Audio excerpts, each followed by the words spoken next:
నిర్గమకాండము 13వ అధ్యాయము. మరియు యెహోవా మోషేతో ఈలాగు సెలవిచ్చెను. ఇశ్రాయేలీలలో మనుషుల యొక్కయు పశువుల యొక్కయు ప్రథమ సంతతి అనగా ప్రతి తొలిచూలు పిల్లను నాకు ప్రతిష్ఠించుము, అది నాదని చెప్పెను.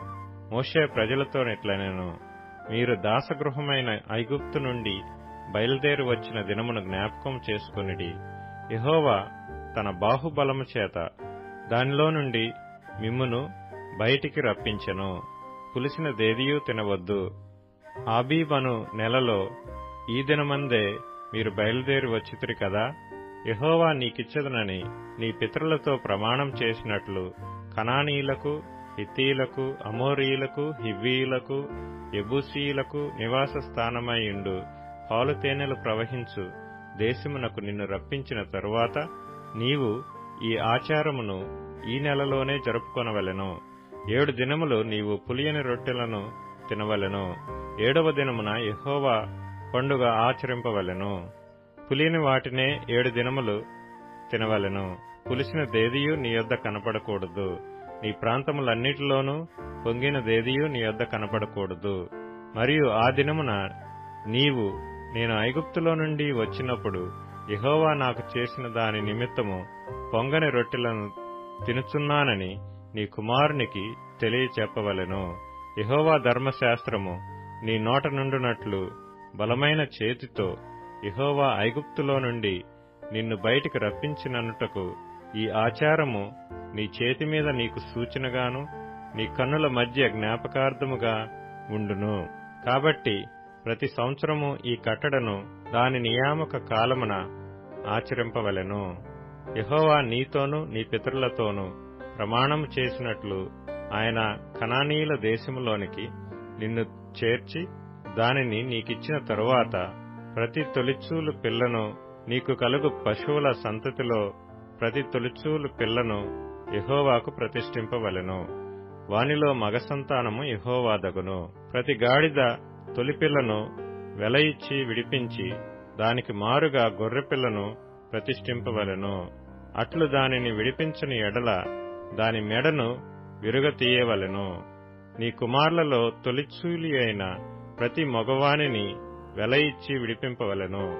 ఇక మీదట నీ కుమారుడు ఇది ఏమిటని నిన్ను అడుగునప్పుడు నీవు వాణ్ణి చూచి, బాహుబలము చేత యెహోవా దాసగృహమైన ఐగుప్తులో నుండి మనలను బయటికి రప్పించెను. ఫరో మనలను పోనీయకుండా తన మనసును కఠినపరచుకొనగా యెహోవా మనుష్యుల తొలి సంతానమేమి, జంతువుల తొలి సంతానమేమి, ఐగుప్తు దేశములో తొలి సంతానమంతయు సంహరించెను. ఆ హేతువు చేతను నేను మొగదైన ప్రతి తొలిచూలు పిల్లను యెహోవాకు బలిగా అర్పించుదును. అయితే నా కుమారులలో ప్రతి తొలి సంతానము వెల ఇచ్చి విడిపించుదునని చెప్పవలెను. బాహుబలము చేత యెహోవా మనలను ఐగుప్తులో నుండి బయటికి రప్పించెను గనుక ఆ సంగతి నీ చేతి మీద సూచనగాను నీ కన్నుల మధ్య లలాట పత్రికగాను ఉండవలెను అని చెప్పెను. మరియు ఫరో ప్రజలను పోనీయగా దేవుడు ఈ ప్రజలు యుద్ధము చూచినప్పుడు వారు పశ్చాత్తాపపడి ఐగుప్తుకు తిరుగుదురేమో అనుకొని ఫిలిష్తీయుల దేశము సమీపమైనను ఆ మార్గమున వారిని నడిపింపలేదు. అయితే దేవుడు ప్రజలను చుట్టుదారియగు ఎర్ర సముద్రపు అరణ్య మార్గమున నడిపించెను. ఇశ్రాయేలీయులు యుద్ధ సన్నద్ధులై ఐగుప్తులో నుండి వచ్చిరి. మరియు మోషే యోసేపు ఎముకలను తీసుకొని వచ్చెను. అతడు దేవుడు నిశ్చయముగా దర్శనమిచ్చును. అప్పుడు మీరు నా ఎముకలను ఇక్కడ నుండి తీసుకుని పోవాలెనని ఇశ్రాయేలీల చేత రూఢిగా ప్రమాణం చేయించుకుని ఉండెను. వారు సుక్కోతు నుండి ప్రయాణమైపోయి అరణ్యము దగ్గరనున్న ఏతాములో దిగిరి.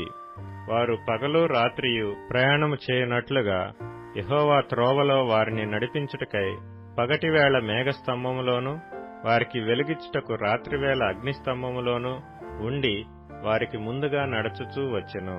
ఆయన పగటివేళ మేఘస్తంభమునైనను రాత్రివేళ అగ్నిస్తంభమునైనను ప్రజల ఎదుటి నుండి తొలగింపలేదు.